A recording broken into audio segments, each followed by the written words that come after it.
ନମସ୍କାର। ଆସନ୍ତୁ କଳ୍ପନା କରିବା ଏମିତି ଏକ ସଭ୍ୟତାର ଯାହା ମିଶ୍ରର ପିରାମିଡ୍ ଏବଂ ମେସୋପୋଟାମିଆର ବଡ଼ ବଡ଼ ସହର ସହିତ ଏକା ସମୟରେ ଗଢ଼ି ଉଠିଥିଲା, କିନ୍ତୁ ହଜାର ହଜାର ବର୍ଷ ପାଇଁ ଦୁନିଆର ସ୍ମୃତିରୁ ସମ୍ପୂର୍ଣ୍ଣ ଭାବେ ଲିଭିଯାଇଥିଲା। ଆଜି ଆମେ ସେହି ରହସ୍ୟମୟ ସିନ୍ଧୁ ଉପତ୍ୟକା ସଭ୍ୟତାର କାହାଣୀକୁ ବୁଝିବା, ଯାହା ମାଟି ତଳୁ ପୁଣି ଥରେ ଜୀବନ୍ତ ହୋଇଉଠିଛି। ଆଜିର ଦୁନିଆରେ ଏହି ପ୍ରଶ୍ନର ଉତ୍ତର ଖୋଜିବା ପାଇଁ ବଡ଼ ବଡ଼ ଇଞ୍ଜିନିୟରମାନେ ମୁଣ୍ଡ ଖର୍ଚ୍ଚ କରନ୍ତି, କିନ୍ତୁ ଆଶ୍ଚର୍ଯ୍ୟର କଥା, ପ୍ରାୟ 5000 ବର୍ଷ ପୂର୍ବେ ସିନ୍ଧୁ ଉପତ୍ୟକାର ଲୋକମାନେ ଏହାର ସମାଧାନ ବାହାର କରିସାରିଥିଲେ। ତେବେ ଆସନ୍ତୁ ସେମାନଙ୍କର ସେହି ଅଦ୍ଭୁତ କୌଶଳକୁ ଆଜି ଆମେ ଆବିଷ୍କାର କରିବା। ଆମର ଏହି ଯାତ୍ରାରେ ଆମେ ପ୍ରଥମେ ଦେଖିବା କିପରି ଏହି ହଜିଯାଇଥିବା ଦୁନିଆ ପୁଣି ଥରେ ଆମ ସାମ୍ନାକୁ ଆସିଲା। ତାପରେ ଆମେ ସେମାନଙ୍କର ଅବିଶ୍ୱାସନୀୟ ସହର ନିର୍ମାଣ କଳା, ସେମାନଙ୍କର ସମୃଦ୍ଧ ଅର୍ଥନୀତି ଆଉ ସାଧାରଣ ଜୀବନଶୈଳୀକୁ ବୁଝିବାକୁ ଚେଷ୍ଟା କରିବା। ଆଉ ଶେଷରେ ଆମେ ସେହି ପ୍ରଶ୍ନଗୁଡ଼ିକ ଉପରେ କଥା ହେବା, ଯାହାର ଉତ୍ତର ଆଜି ବି ଇତିହାସର ପୃଷ୍ଠାରେ କେଉଁଠି ନା କେଉଁଠି ଲୁଚି ରହିଛି। ତେବେ ଏହି କାହାଣୀର ଆରମ୍ଭ ସେଠାରୁ ହୁଏ, ଯେତେବେଳେ ଏକ ଭୁଲିଯାଇଥିବା ସଭ୍ୟତାର ପ୍ରଥମ ସଂକେତ ଆଧୁନିକ ଦୁନିଆର ନଜରକୁ ଆସିଲା। କଥାଟା ଆରମ୍ଭ ହେଲା 1920 ଦଶକରୁ, ଯେତେବେଳେ ପ୍ରତ୍ନତତ୍ତ୍ୱବିଦ୍ମାନେ ହରପ୍ପା ଆଉ ମୋହେଞ୍ଜୋଦାରୋରେ ମାଟି ଖୋଳିଲେ। ସେମାନେ କେବଳ କିଛି ପୁରୁଣା ଇଟା ପାଇନଥିଲେ, ସେମାନେ ଭାରତୀୟ ଇତିହାସକୁ ହଜାର ହଜାର ବର୍ଷ ପଛକୁ ନେଇଯାଇଥିଲେ। ଆଉ ପରେ 1968ରେ ଧୋଲାବିରାର ଆବିଷ୍କାର ଏକଥା ସ୍ପଷ୍ଟ କରିଦେଲା ଯେ ଏହା କୌଣସି ଛୋଟମୋଟ ସଭ୍ୟତା ନୁହେଁ, ବରଂ ଏକ ବିଶାଳ ସାମ୍ରାଜ୍ୟ ଥିଲା। ଆଚ୍ଛା, ଏତେ ବଡ଼ ବଡ଼ ସହର ତ ମିଳିଗଲା, କିନ୍ତୁ ଏଥିରେ ଏମିତି କ'ଣ ଖାସ୍ ଥିଲା? ଉତ୍ତରଟା ଲୁଚି ରହିଥିଲା ସେମାନଙ୍କର ସହରୀ ଯୋଜନାରେ, ଯାହା ଆଜିକାଲିର ସହରକୁ ମଧ୍ୟ ପଛରେ ପକାଇଦେବ। ଏହି ସହରଗୁଡ଼ିକର ସବୁଠୁ ଆଶ୍ଚର୍ଯ୍ୟ କଥା କ'ଣ ଜାଣନ୍ତି? ସମାନତା। ଶହ ଶହ କିଲୋମିଟର ଦୂରରେ ଥିବା ସହରଗୁଡ଼ିକ ବି ପ୍ରାୟ ଏକାଭଳି ନକ୍ସାରେ ତିଆରି ହୋଇଥିଲା। ଏଥିରୁ ଲାଗେ ଯେ ସେମାନଙ୍କର ଗୋଟେ ଶକ୍ତିଶାଳୀ କେନ୍ଦ୍ରୀୟ ପ୍ରଶାସନ ଥିଲା।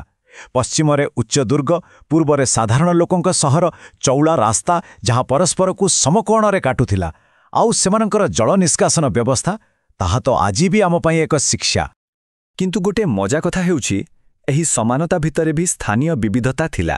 ଯେଉଁଠି ହରପ୍ପା ଆଉ ମୋହେଞ୍ଜୋଦାରୋ ଭଳି ଅଧିକାଂଶ ସହର ଦୁଇ ଭାଗରେ ବଣ୍ଟା ହୋଇଥିଲା, ସେଠି ଧୋଲାଭିରା ଏକ ଅନନ୍ୟ 3-ସ୍ତରୀୟ ସହର ଥିଲା: ଦୁର୍ଗ, ମଧ୍ୟ ସହର ଆଉ ନିମ୍ନ ସହର। ଏଥିରୁ ଜଣାପଡ଼େ ଯେ ସେମାନେ କେବଳ ନକଲ କରୁନଥିଲେ, ବରଂ ନିଜ ଆବଶ୍ୟକତା ଅନୁସାରେ ନୂଆ ନୂଆ ଡିଜାଇନ୍ ବି କରୁଥିଲେ। ଏବେ ଆସିବା ସେମାନଙ୍କର ଇଞ୍ଜିନିୟରିଂର ସବୁଠୁ ବଡ଼ ପ୍ରମାଣ ଉପରକୁ, ମୋହେଞ୍ଜୋଦାରୋର ବୃହତ୍ ସ୍ନାନାଗାର। ଏହା କେବଳ ଏକ ଧାର୍ମିକ ସ୍ଥାନ ନଥିଲା, ବରଂ ସେମାନଙ୍କର ଟେକ୍ନୋଲୋଜି କେତେ ଆଗରେ ଥିଲା ତାର ଏକ ଜୀବନ୍ତ ଉଦାହରଣ। ଏହାର ଆକାରକୁ ଦେଖନ୍ତୁ, 14.5 ମିଟର ଲମ୍ବା ଆଉ 7 ମିଟର ଚଉଡ଼ା। କିନ୍ତୁ ଆକାରଠୁ ବି ବଡ଼ କଥା ହେଉଛି ଏହାର ଟେକ୍ନୋଲୋଜି। ଏହାକୁ ସମ୍ପୂର୍ଣ୍ଣ ଜଳରୋଧୀ କରିବା ପାଇଁ ସେମାନେ ପ୍ରାକୃତିକ ଟାର୍ ବା ବିଟୁମେନ୍ର ବ୍ୟବହାର କରିଥିଲେ। ଆଜିଠୁ 5000 ବର୍ଷ ପୂର୍ବେ ୱାଟରପ୍ରୁଫିଂର ଏଭଳି ଜ୍ଞାନକୌଶଳ, ଏହା ପ୍ରକୃତରେ ଏକ ଅବିଶ୍ୱସନୀୟ କଥା। ଯଦି ମୋହେଞ୍ଜୋଦାରୋରେ ଏମିତି ବ୍ୟବସ୍ଥା ଥିଲା, ତେବେ ଧୋଲାଭିରାର କାହାଣୀ ତ ଆହୁରି ଆଶ୍ଚର୍ଯ୍ୟଜନକ।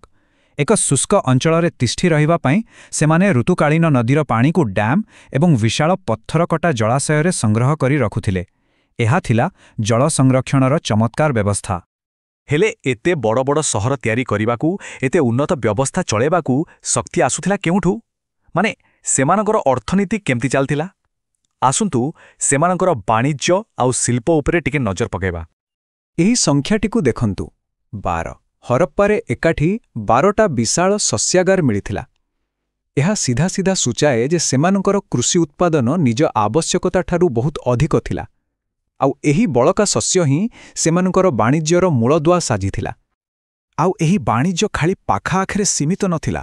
ଗୁଜରାଟର ଲୋଥାଲରେ ମିଳିଥିବା ବିଶାଳ ଡକ୍ୟାର୍ଡ ସାମୁଦ୍ରିକ ବାଣିଜ୍ୟର ବଡ଼ ପ୍ରମାଣ ଦିଏ।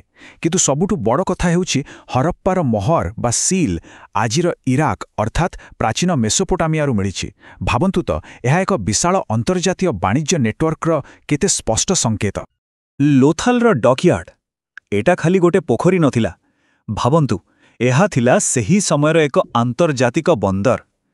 ଏହାକୁ ଏତେ ସୁନ୍ଦର ଭାବରେ ଡିଜାଇନ୍ କରାଯାଇଥିଲା, ଯେଉଁଠୁ ଜାହାଜଗୁଡ଼ିକ ସମୁଦ୍ରକୁ ଯାଉଥିଲା ଆଉ ଦୁନିଆର ଅନ୍ୟ କୋଣରୁ ସାମଗ୍ରୀ ଆଣୁଥିଲା।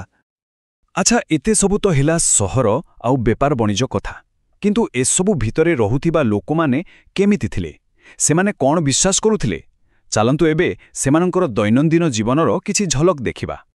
ସେମାନଙ୍କ ଲିପି ତ ଆମେ ପଢ଼ିପାରିନାହୁଁ, ହେଲେ ଯେଉଁ ଜିନିଷ ମିଳିଛି ସେଥିରୁ କିଛିଟା ଅନ୍ଦାଜ ଲଗାଯାଇପାରେ, ଯେମିତିକି ପଶୁପତି ମୋହର କୌଣସି ଆଦି ଶିବ ବା ଦେବତାଙ୍କୁ ଦର୍ଶାଉଥାଇପାରେ। ସେହିପରି କାଲିବଙ୍ଗାଣର ଅଗ୍ନିବେଦୀ ଏବଂ ରାକ୍ଷୀଗଡ଼ିର ପଶୁବଳି ସ୍ଥଳ ସେମାନଙ୍କର ଧାର୍ମିକ ରୀତିନୀତିର ସଙ୍କେତ ଦେଇଥାଏ। ଆଉ ଗୋଟେ ମଜାଦାର କଥା ହେଉଛି, ଏତେ ବଡ଼ ସଭ୍ୟତା ହେଲେ ବି ସବୁ ଜାଗାରେ ଗୋଟିଏ ପ୍ରକାର ରୀତିନୀତି ନଥିଲା। ଯେମିତିକି ହରପ୍ପାରେ ଲୋକଙ୍କୁ କାଠ କଫିନରେ ସମାଧି ଦିଆଯାଉଥିଲା, କିନ୍ତୁ ରାକ୍ଷୀଗଡ଼ିରେ ମିଳିଥିବା ପ୍ରମାଣ ଏକ ଭିନ୍ନ ପ୍ରଥା, ବୋଧୁଏ ଶବଦାହ ଆଡ଼କୁ ଇଙ୍ଗିତ କରୁଛି। ସେମାନେ ଖାଲି କୁଶଳୀ ଇଞ୍ଜିନିୟର ନଥିଲେ, ବହୁତ ବଡ଼ କାରିଗର ବି ଥିଲେ। ଲୋଥାଲରେ ମିଳୁଥିଲା ସୁନ୍ଦର ମାଳି ଆଉ ଶଙ୍ଖ କାମ। କାଲିବଙ୍ଗାନକୁ ତ କଳା ଚୁଡ଼ିର ସହର ବୋଲି କୁହାଯାଉଥିଲା, ଆଉ ହରପ୍ପା ଥିଲା ତମ୍ବା ଓ ହାତୀଦାନ୍ତ କାମ ପାଇଁ ପ୍ରସିଦ୍ଧ। ପ୍ରତ୍ୟେକ ସହରର ନିଜର ଏକ ସ୍ୱତନ୍ତ୍ର ପରିଚୟ ଥିଲା। ଏତେ କଥା ଜାଣିଲା ପରେ ବି ଏହି ସଭ୍ୟତା ଆଜି ବି ଅନେକ ରହସ୍ୟରେ ଘେରି ରହିଛି। ଆସନ୍ତୁ ଆମର ଶେଷ ଭାଗରେ ସେହି ଅସମାହିତ ପ୍ରଶ୍ନଗୁଡ଼ିକ ଏବଂ ଆଜିର ଦୁନିଆ ପାଇଁ ଏହାର ମହତ୍ତ୍ୱ ବିଷୟରେ କଥା ହେବା। ସବୁଠୁ ବଡ଼ ପ୍ରଶ୍ନ ଆଉ ସବୁଠୁ ବଡ଼ ରହସ୍ୟ କ'ଣ ଜାଣନ୍ତି? ସେମାନେ ନିଜ ବିଷୟରେ କ'ଣ ଲେଖି ଯାଇଛନ୍ତି?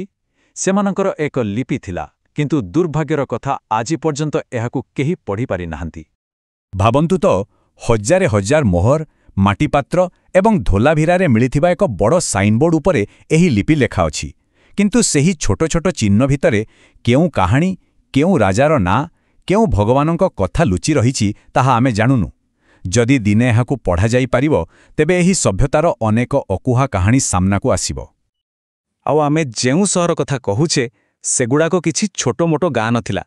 ଏହି 5ଟି ନାଁକୁ ଦେଖନ୍ତୁ, ହରପ୍ପା, ମହେଞ୍ଜୋଦାରୋ, ଗନୱେରିୱାଲା, ଧୋଲାଭିରା ଏବଂ ରାକ୍ଷୀଗଡ଼ି।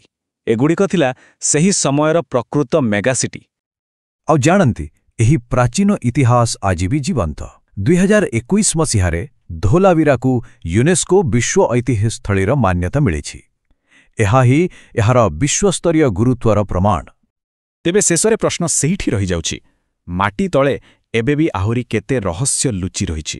ଖନନ କାର୍ଯ୍ୟ ତ ଜାରି ରହିଛି, ଆଉ କିଏ ଜାଣେ, ହୁଏତ ଭବିଷ୍ୟତରେ ଆମେ ସିନ୍ଧୁ ଉପତ୍ୟକା ସଭ୍ୟତାର ଆହୁରି ଅନେକ ଆଶ୍ଚର୍ଯ୍ୟଜନକ କଥା ଜାଣିବାକୁ ପାଇବା।